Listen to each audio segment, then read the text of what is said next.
meningkat acara yang ke-8, yaitu penerimaan santri baru dan pembukaan Bina Sabah serta penyematan peserta secara simbolis sekaligus doa penutup yang akan disampaikan oleh beliau Al-Mukarram Syekh Sayyid Afifuddin bin Hanif Al-Jailani Al-Hasani. Kepada beliau waktu dan tempat disilahkan.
Assalamualaikum warahmatullahi wabarakatuh. Waalaikumsalam warahmatullahi wabarakatuh. Alhamdulillah, alhamdulillahilladzi khalaqa fasawwa walladzi qaddara fahada. Nahmaduhu ala ma manaha Muhammadan sallallahu alaihi wasallam minal huda wa ja'ala sunnatahu qudwatan liman iktada. Alladhi qala fi khairi kalamin unzila lil wara wa an laysa lil insani illa ma sa'a wa anna sa'yahu sawfa yura thumma yujzahu jazaa'al awfa wa anna ila rabbikal muntaha. Wassalatu wassalam ala khairil anam sayyidina wa habibina wa maulana Muhammad sallallahu alaihi wasallam wa ala alihi wa ashabihi wa atba'ihi. Amma ba'd. Hadratil mukarramin wal muhtaramin, para bapak kiai binispoh telah kesepuan, para wali santri, khususipun ingkang mewakili panjenenganipun Al-Ustaz Al-Ma'arif, dalah ugi segenap jajaran pengurus Yayasan Pondok Pesantren Al-Kahfi Somolangu,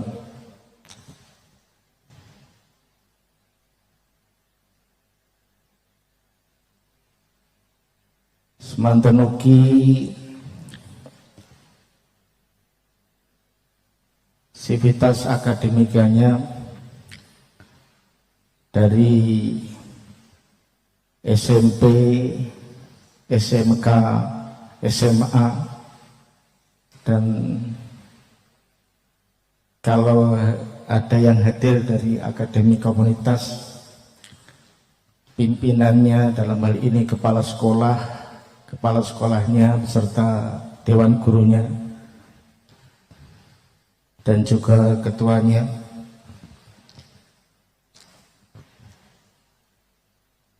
anak-anakku, para santriwan, santriwati atau para santri baru Pondok Pesantren Al-Kahfi Somolangu, yang saat ini bisa hadir bersama-sama di majelis ini. Semuanya hadirin wal hadirat rahimakumullah. Pertama-tama marilah kita panjatkan puji syukur yang setinggi-tingginya kehadirat Allah Subhanahu wa taala biqauli alhamdulillahi rabbil alamin, di mana pada siang hari ini alhamdulillah kita bisa bersama-sama hadir menghadiri acara serah terima santri baru dan sekaligus binasaba atau pembinaan santri baru Pondok Pesantren Al-Kahfi Somolangu. Mudah-mudahan saja kita semua yang hadir di majelis ini mendapatkan barokah dari Allah Subhanahu wa taala. Amin. Allahumma amin. Bapak, Ibu, wali santri dan anak-anakku semuanya yang saya hormati dan saya cintai. Tadi di awal sebelum saya datang sudah disampaikan uraian kata atau ikrar atas nama wali santri untuk menyerahkan kepada saya selaku pengasuh pesantren sini saat ini, dan juga kepada para dewan guru atau dewan asatir yang ada di pondok pesantren sini. Dan pada kesempatan kali ini saya sampaikan jawaban pertama dengan jawaban taqabbalallahu minkum, dan dengan ucapan taqabbalallahu minkum saya nyatakan anak-anakku santri baru yang hadir di sini dinyatakan diterima sebagai santri. Alhamdulillah.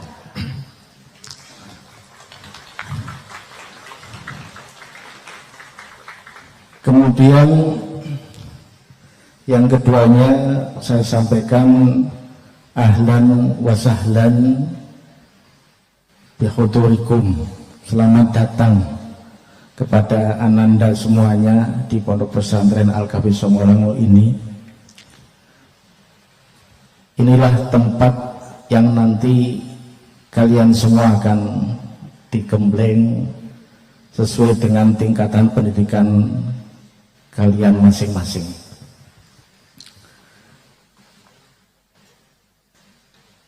Dan sebelum kalian masuk dalam kawah candra di mukanya pendidikan ala Pondok Pesantren Al-Kahfi Somolangu, mungkin sebagai pembukaan juga pada majelis ini, pembukaan kegiatan pengenalan Pondok Pesantren Al-Kahfi Somolangu, saya perlu menyampaikan beberapa hal kepada para wali santri dan anak-anakku sekalian semuanya.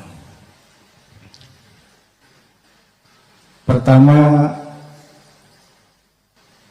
atas nama saya pribadi maupun keluarga dan seluruh jajaran pendidik yang ada di Pondok Pesantren Al-Kahfi Somolangu beserta para pengurus yang ada, kami mohon maaf yang sebesar-besarnya bila mana dalam menyediakan tempat dan sarana serta prasarana dan dalam situasi yang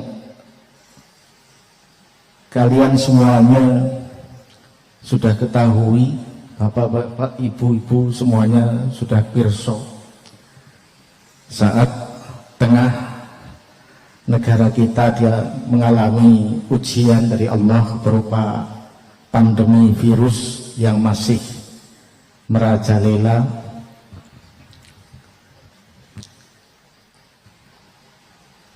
kita tidak bisa menyediakan tempat yang semestinya, walaupun kita sudah berusaha semaksimal mungkin. Artinya upaya dengan menjalankan protokol kesehatan sesuai dengan yang diatur oleh pemerintah. Makanya tadi saya walaupun dekat dari rumah ke sini pakai masker ya. Karena memang ini aturannya seperti itu. Bapak Ibu semuanya yang saya hormati dan saya muliakan, ini semua adalah bagian daripada ikhtiar kita. Adik-adik semuanya, ini protokol kesehatan adalah bagian daripada ikhtiar kita. Walaupun desa sini sendiri termasuk daerah yang alhamdulillah tidak ada yang terkena virus, dan Kebumen juga saat ini lumayan sudah mulai melandai, namun ikhtiar itu tidak boleh kita sepelekan, karena ikhtiar juga bagian daripada ibadah.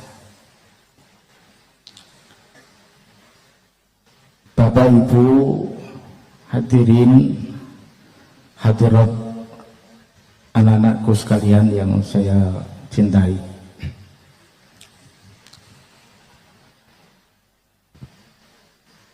mungkin sebagai awal sebelum kalian nanti mulai memasuki kehidupan sebagai santri Pondok Pesantren Al-Kafi Somolangu, alangkah baiknya saya kisahkan sedikit atau saya kenalkan sedikit tentang pesantren ini. Pertama tadi saya sampaikan juga bahwa kita belum bisa menerima atau memberikan sarana prasarana yang memadai kepada kalian semuanya, kepada Bapak putra putri Bapak Ibu semuanya, karena memang masa dan aturan pandemi ini begitu cepat datangnya, sementara kita ada dalam batasan-batasan, baik batasan kemampuan ataupun batasan pengetahuan. Satu contoh para bapak sore ibu, dulu pondok sini di sana ada kulah. Kulahnya anak-anak sekalian itu lebar ya, ada 3 kulah. Biasanya anak-anak wudhu itu di sana, kalau putri di belakang. Ketika masa seperti ini, aturannya dari pemerintah meminta supaya pondok pesantren siap dengan cara merubah tempat wudhu. Tempat wudhunya harus dirubah jadi pakai keran, nggak boleh dengan kulah bersama-sama. Karena itu aturan pemerintah, dan kemudian itu juga bersifat sementara sampai dinyatakan oleh pemerintah wabah atau pandemi ini sudah longgar atau sudah hampir selesai, sudah tidak membahayakan. Oleh karenanya kita dalam waktu yang singkat berusaha mencoba menata ini semuanya.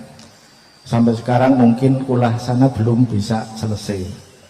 Jadi nanti adik-adik yang laki-laki ini mungkin ketika wudhu di sana nanti bisa ngerti itu belum selesai, tapi insya Allah dalam beberapa hari, tidak sampai 1 minggu sudah selesai semuanya.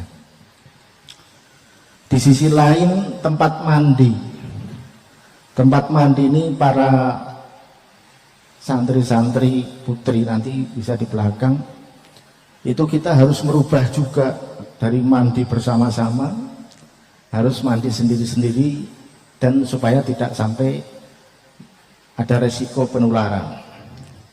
Akhirnya kita rubah, untuk putri kita pakai shower semuanya. Jadi insya Allah untuk yang putri sudah pakai shower semuanya di belakang. Sementara untuk putra sebagian pakai shower, sebagian belum. Tapi insya Allah dalam waktu dekat juga akan berubah semuanya menjadi pakai shower. Ini contoh hal yang perlu kami aturkan kepada Bapak Ibu semuanya, betapa kami mohon maaf yang sebesar-besarnya karena dalam waktu yang singkat kami harus merubah segala sesuatunya sesuai dengan aturan dan peraturan pemerintah demi menjaga kesehatan bersama. Namun mungkin kemampuan kami baru sebatas pada waktu ini sementara seperti ini dulu. Dan mungkin nanti untuk adik-adik bisa ketahui di sini ada tempat-tempat wastafel, ada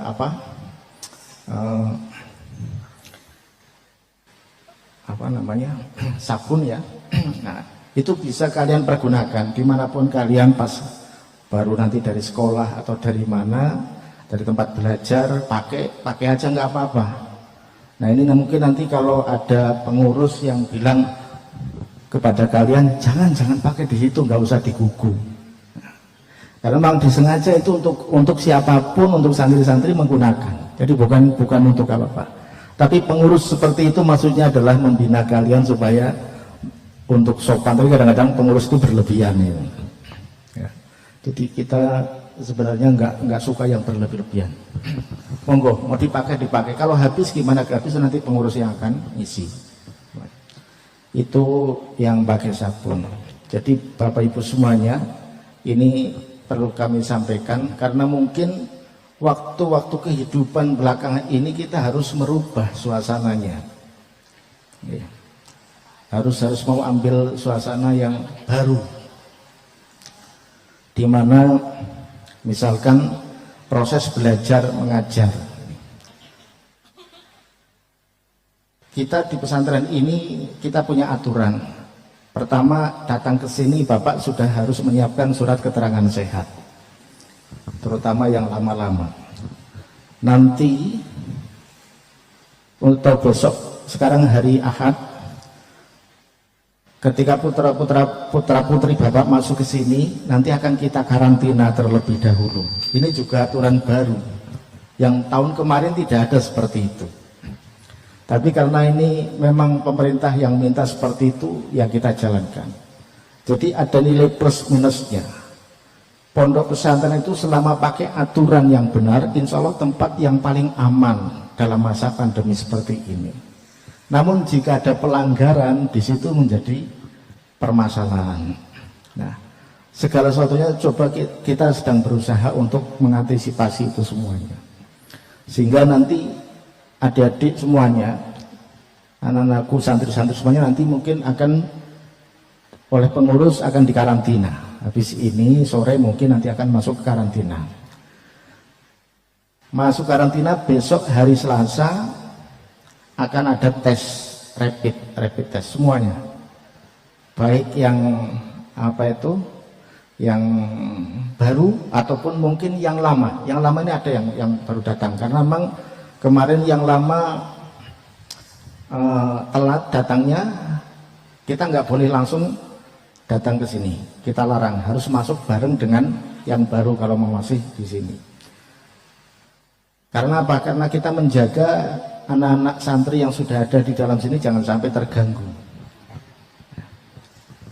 Bapak Ibu semuanya yang saya hormati dan saya muliakan, ini kita perlu sampaikan sebagai permulaan pengenalan atau orientasi pondok, karena ikhtiar ini menjadi wajib dan sudah ada pembelajaran di beberapa pesantren yang nyuwun sewu agak ceroboh sedikit, akhirnya bukan hanya santri yang kena. Misalkan Gontor sekarang lagi bingung ngadepi banyak santri yang kena COVID. Mungkin di pesantren lain juga ada seperti itu. Tapi banyak juga pesantren yang aman. Ada juga pesantren yang kiainya kena. Di antaranya Sarang, kemarin baru wafat. Gus Majid Karim Kamil baru wafat. terus kemudian Tebu Ireng, Gus Zaki Hadik, cucu daripada Gus Ngisom, putra ragilnya Mbah Ki Hasyim Asy'ari. Jadi ini satu gambaran yang saya sampaikan kepada Bapak Ibu semuanya, bahwa ada pola hidup baru yang perlu kita jalankan, dan ini kita minta bantuan.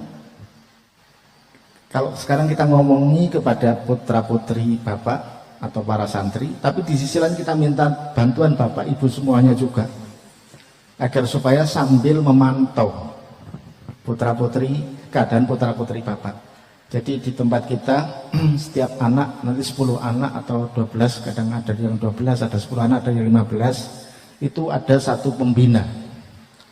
Nah, Bapak nanti bisa nanya ke pengurus, Bapak Ibu bisa nanya ke pengurus, anak saya siapa pembinanya, catat nomor HP-nya. Nah, disitulah Bapak harus sering kontrol kondisi anak saya seperti apa, gimana, sehat apa enggak, dan sebagainya. Karena mungkin pada masa-masa ini ada pembatasan waktu. Kalau dulu kita biasanya memberikan waktu untuk pertemuan buat Bapak, Ibu, atau keluarga yang ingin ketemu dengan anak-anak, yaitu tiap Ahad Wage, 8 hari sekali. Sambil ngaji di sini, Bapak Ibu semuanya bisa hadir, bisa ketemu dengan putra-putrinya kepengen jalan-jalan dengan ayah ibunya, dengan keluarganya, boleh, silahkan. Yang penting sore sudah sampai di pondok lagi. Itu seperti itu. Tapi dalam situasi masa seperti ini, kita belum bisa menentukan kapan itu akan bisa dimulai. Jadi untuk itu, biar komunikasi dengan putra-putri Bapak itu tidak terhambat, maka Bapak monggo minta nanti pada pengurus nomor teleponnya pembina masing-masing. Bapak Ibu semuanya dan anak-anakku yang saya sayangi, inilah kehidupan baru yang mungkin perlu kalian ketahui.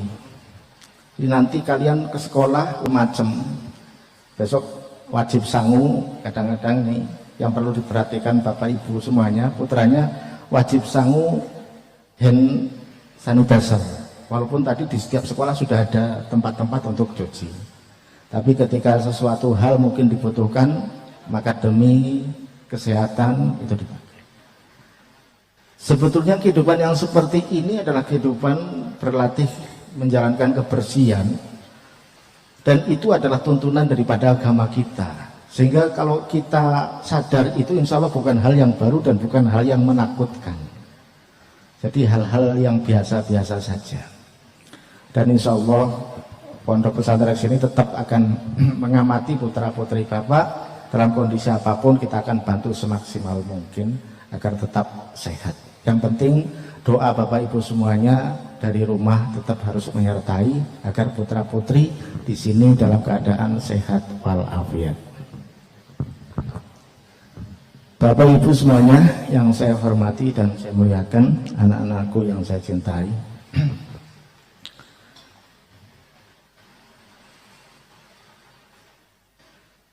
ada hal juga yang perlu kami sampaikan pada Bapak Ibu. Pondok pesantren sini secara sekilas saya sejarahkan, dulu itu pendiri pertamanya adalah Syekh Abdul Kafi. Nanti komplitnya jangan bisa cari di internet atau mungkin nanti ada pengurus yang bisa menjelaskan. Pada saat masa orientasi akan dijelaskan itu. Nah, Syekh Abdul Kafi ini dulu adalah zuriyah atau ahli baitnya, nasabnya sampai Syekh Abdul Qadir Al-Jilani. Hanya tinggal beliau di Yaman.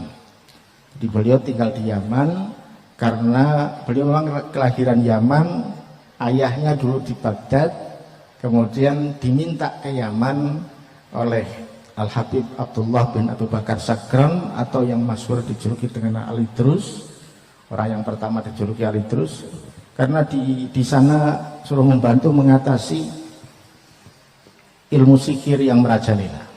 Nah, ceritanya punya putra 5. Yang nomor 1 adalah Syekh Abdul Kahfi. Nah, beliau ini langsung yang ke sini. Dalam masanya antara Syekh Abdul Kahfi dengan saya kurunnya 16 kurun, sudah cukup lama. Jadi beliau hidup pada masa zaman Wali Songo, karena beliau pernah membantu Sunan Ampel di Ampel dan pernah membuka pesantren di Kudus sama di Demak. Jadi pesantren sini sebetulnya bukan pesantren pertama yang beliau buka, tapi pesantren terakhir yang beliau ampuh, yang beliau buka. Sampai akhirnya wafatnya beliau dimakamkan di Lemah Lanang. Singkat kisahnya, dalam kurun beliau ini seluruhnya desa sini pesantren semuanya. Kemudian sempat mengalami penurunan fatrah, sampai muncul ahli bait beliau atau keturunan beliau dari jalur laki-laki namanya Ibrahim. Nah, ini akhirnya pesantren ramai lagi, hampir seluruh desa jadi pesantren lagi, sehingga beliau kemudian dijuluki dengan Syekh Abdul Kahfi yang kedua atau Syekh Abdul Kahfi Tsani. Nah, kemudian habis itu juga mengalami proses agak menurun sampai akhirnya pada saat sekarang lagi mulai bangkit kembali. Makanya saya mohon dukungan doa dari para santri, dari Bapak Ibu semuanya wali santri agar supaya nanti pesantren ini semakin berkembang. Amin. Allahumma amin. Nah, yang mau saya sampaikan kepada Bapak Ibu dan anak-anakku, bahwa dalam masa sekian kurun waktu itu pesantren Al-Kahfi sudah menurunkan banyak alumni. Jadi kalau tadi ada paparan sedikit alumni itu hanya baru zaman sekarang aja, baru belakangan. Yang dulu itu banyak. Satu contoh alumni yang mungkin Bapak Ibu ketahui itu seperti Mbah Kiai Dalhar Patu Congol. Santri beliau banyak. Terus kemudian Mbah Kiai Ihsan Jampes, lalu termasuk Mbah Ki Dahlan Jampes itu juga. Lalu kemudian Mbah Kiai Marsuki Lirboyo atau Mbah Kiai Manaf Lirboyo, itu juga alumni semuanya. Hanya beliau-beliau ini yang Mbah Kiai Marsuki, Mbah Kiai Dahlan Jampes, Mbah Kiai Manaf Lirboyo ini santri pada masa kurun Zainal Abidin ketika beliau membuka pesantren di Kediri, yaitu di Banjarmelati, bareng dengan putra menantunya yang namanya Mbah Kiai Soleh. Ini akhirnya melahirkan pesantren besar di sana.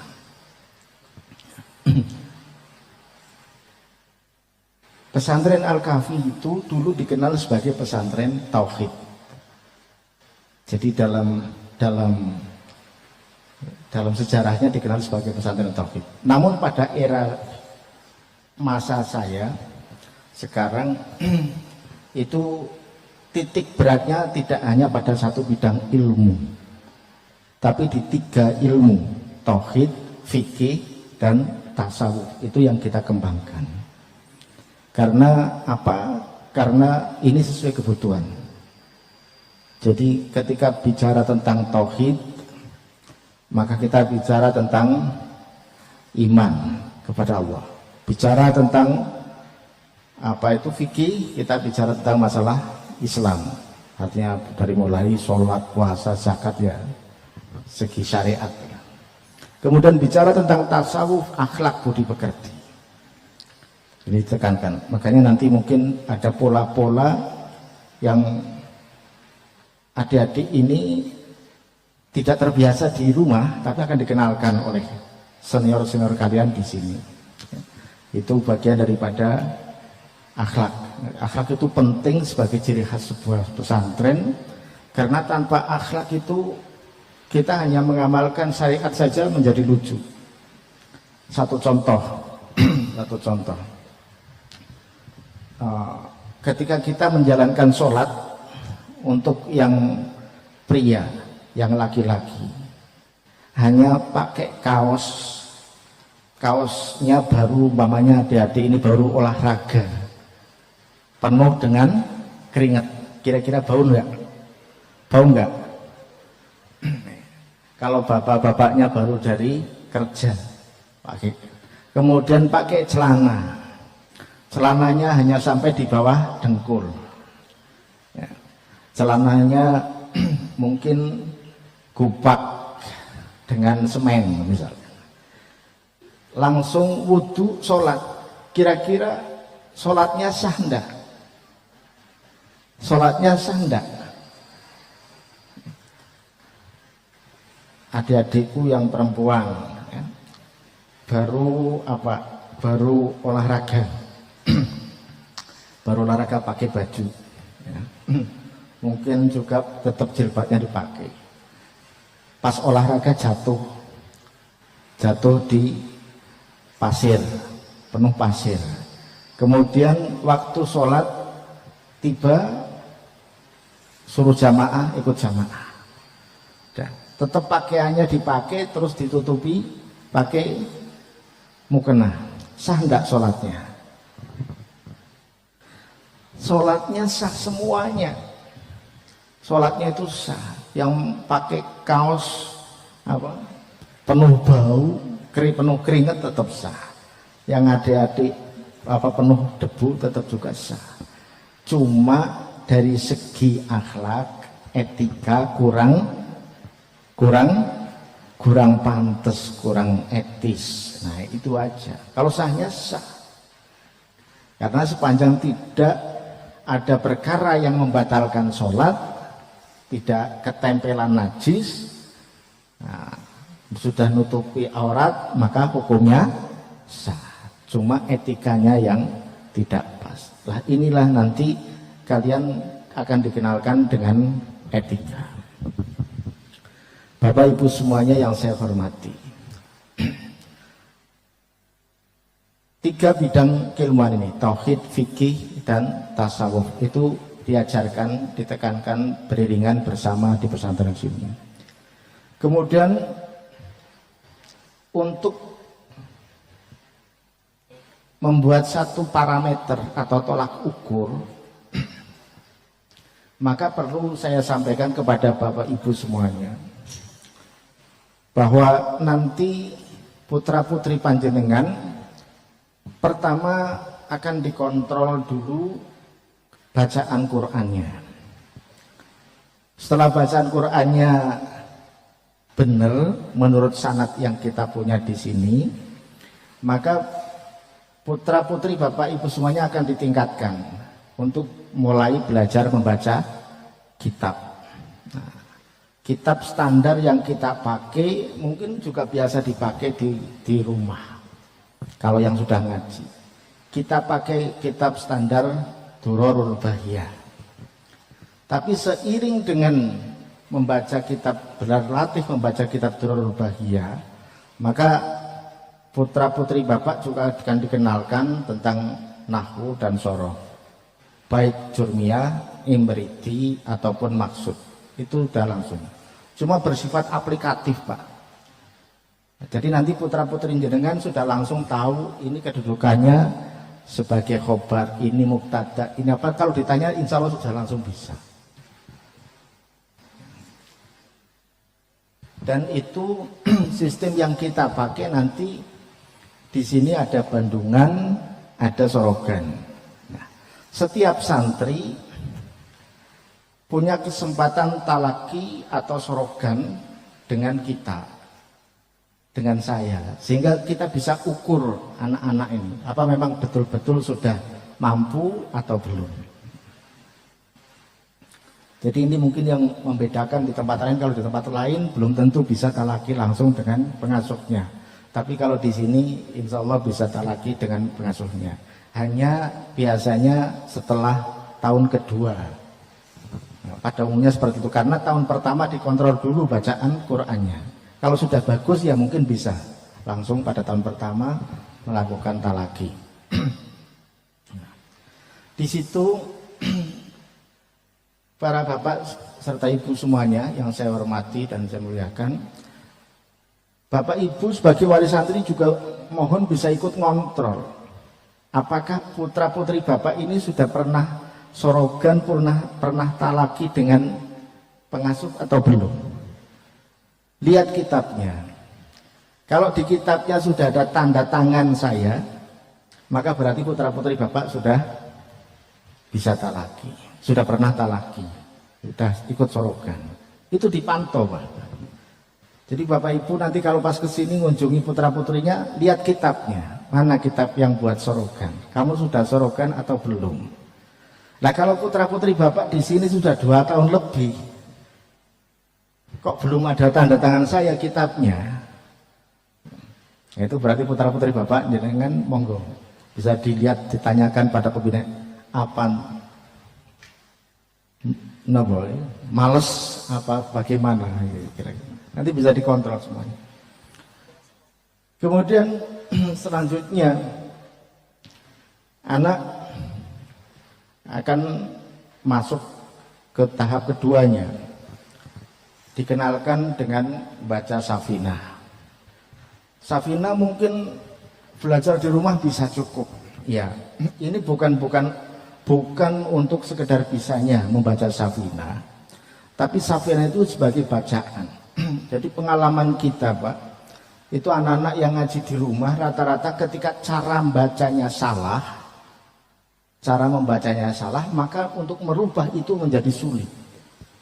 Oleh karenanya kita arahkan dulu dari awal. Artinya begini, anak-anak itu dikasih pengetahuan nahwu sorof susah masuknya karena salah baca di awalnya. Nada misalkan kadang-kadang alhamdulillahirabbil alamin arrahmanirrahim maliki yaumiddin iyyaka na'budu wa iyyaka nasta'in. Nah, kebiasaan membaca semacam ini tidak ada komah, tidak ada titik, itu ternyata tidak bisa memasukkan zauk rasa. Maka anak itu dilatih rasanya di tingkat duror, sehingga duror itu selesai, kita nyatakan selesai, anak itu berarti sudah punya zaukul arabiyah.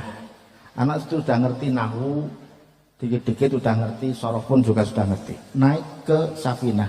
Di Safinah itu sudah langsung bisa mengi'rab, Pak. Jadi sudah dengan i'rabnya. Dan di Safinah sudah masuk di Alfiyah. Jadi Anda masuk Safinah, otomatis Anda sudah masuk di tingkatan Alfiyah.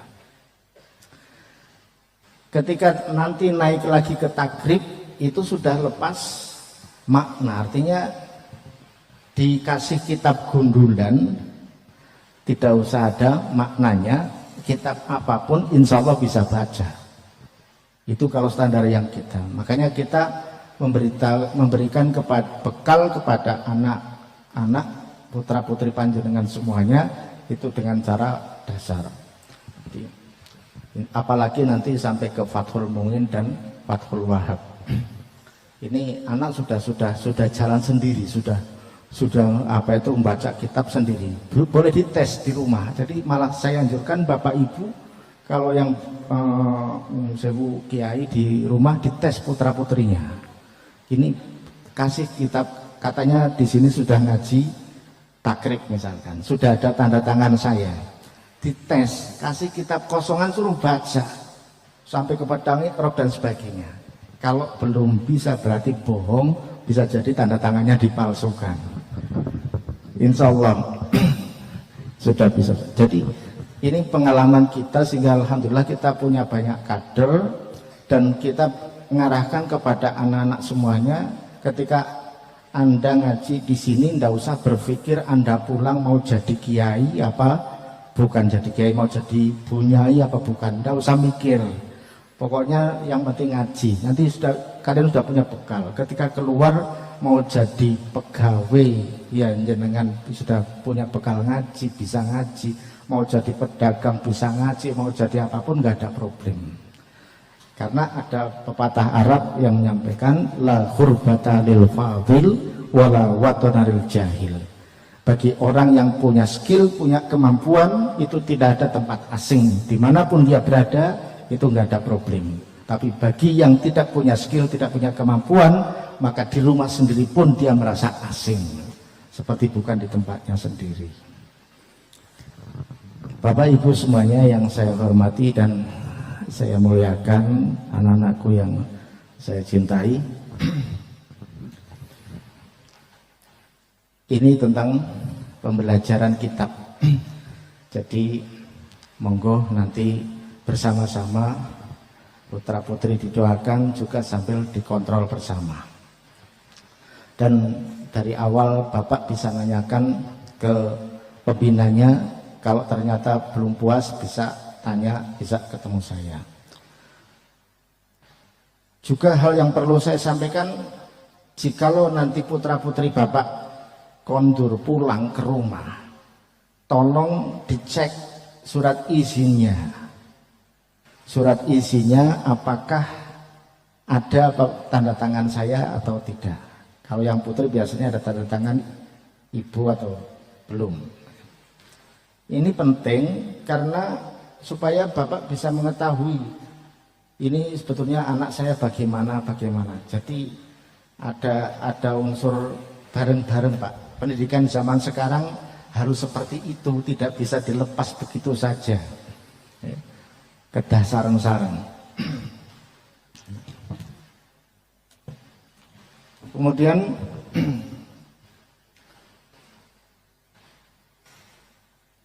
kepada Bapak Ibu wali santri, untuk yang wali santri putri nanti saya mohon minta ke pengurus surat mahram. Surat mahram. Surat mahram itu dibutuhkan bukan untuk bapak sama ibu, tapi ketika suatu saat bapak atau ibu menginginkan ada saudara yang mau menengok putra putri panjenengan di pondok, maka surat mahram itu wajib dibawa. Kalau tidak dibawa nggak bisa ketemu sama santri putri, karena ini bapak ibu memasrahkan putra putrinya ke sini. Itu bagian daripada amanah, maka kita pun yang di sini juga berusaha menjaga putra putri Bapak itu dengan amanah kepercayaan Bapak, jangan sampai kemudian pulang tanpa diketahui oleh orang tua atau didatangi orang tanpa juga diketahui orang tuanya. Jadi yang bisa tanpa mahram itu hanya Bapak Ibunya, dan Bapak Ibunya pasti nanti akan dikenali oleh pengurus atau pembinanya.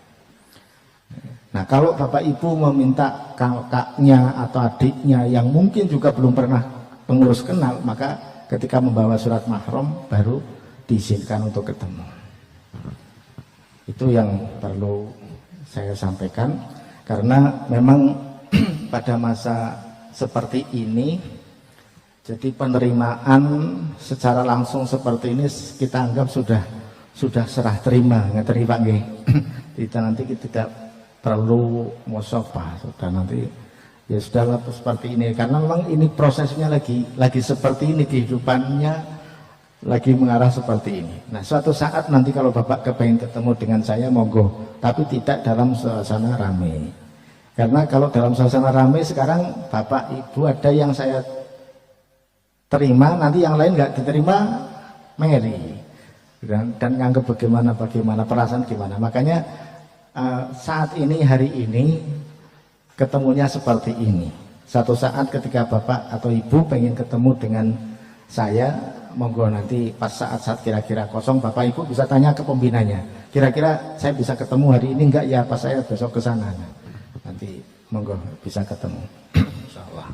Tapi cara penerimaan seperti ini insya Allah tidak mengurangi barokah, karena yang penting kita sudah sama-sama ridho, sama-sama percaya.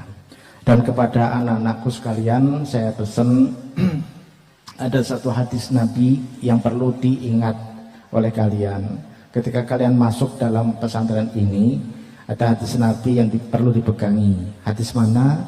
Ridho bisyai, ridho bima yatawalladu minhu. Jika kamu sudah ridho mau belajar di pesantren sini, son berkati wa karamati mu'assisi hadzal ma'had wa bi jami' masyayikhi hadzal ma'had وبالأخص بجاه نبينا وحبيبنا ومولانا محمد صلى الله عليه وسلم. الفاتحة. أعوذ بالله من الشيطان الرجيم. بسم الله الرحمن الرحيم. الحمد لله رب العالمين الرحمن الرحيم مالك يوم الدين إياك نعبد وإياك نستعين اهدنا الصراط المستقيم صراط الذين أنعمت عليهم غير المغضوب عليهم ولا الضالين. Bismillahirrahmanirrahim. Wassallallahu ala sayyidina Muhammad wa alihi washabihi ajma'in. Alhamdulillahi rabbil alamin. Hamdan yuwafi ni'amahu yukafi mazidah. Ya Rabbana lakal hamdu kama yanbaghi li jalali wajhi wa 'azimi sultanik. Allahumma shalli wa sallim ala sayyidina Muhammad. Allahumma ighfir lana dhunubana wa liwalidina warhamhum kama rabbayana shaghira. Allahumma nas'aluka ya Allah ya man lahul amru kulluh.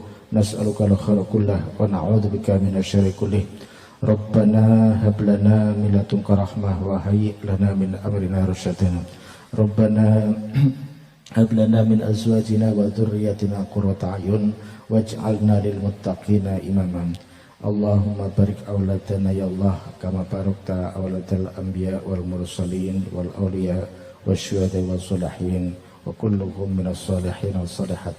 Allahumma nas'aluka ya Rahman, nas'aluka ya Rahim, ij'al ulumahum uluman nafi'ah wa amalahum amalan mutaqabbala wa rizquhum rizqan halalan tayyiba. Allahumma nas'aluka ya Rahman, nas'aluka ya Rahim, Allahumma sahil umurana marahadil qulubina wa abdalina wassalamah wal afiyah fi dunyana wa kullan zuhaban fi safarina wa hadarna wa kharifatan fi ahlina. Rabbana atina fid dunya hasanah wa fil akhirati hasanah wa qina adzabannar. Wa sallallahu alaihi wasallam Muhammad wa alihi wasallam walhamdulillahi rabbil alamin. Al-Fatihah. Iyyaka na'budu wa iyyaka nasta'in shiratal mustaqim shiratal ladzina an'amta 'alaihim.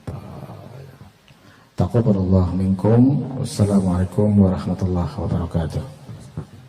Selanjutnya dimohon kesediaan pengasuh Pondok Pesantren Al-Ghafis Ulamu untuk membuka acara binasabah serta penyematan peserta secara simbolis.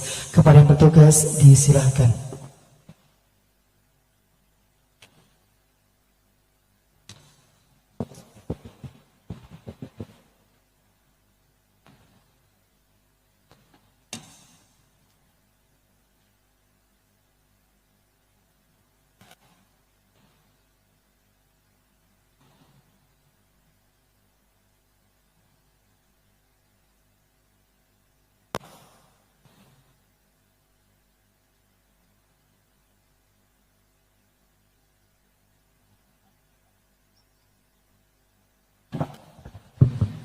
Dengan mengucap basmalah Bismillahirrahmanirrahim, maka kegiatan binasabah saya nyatakan dibuka.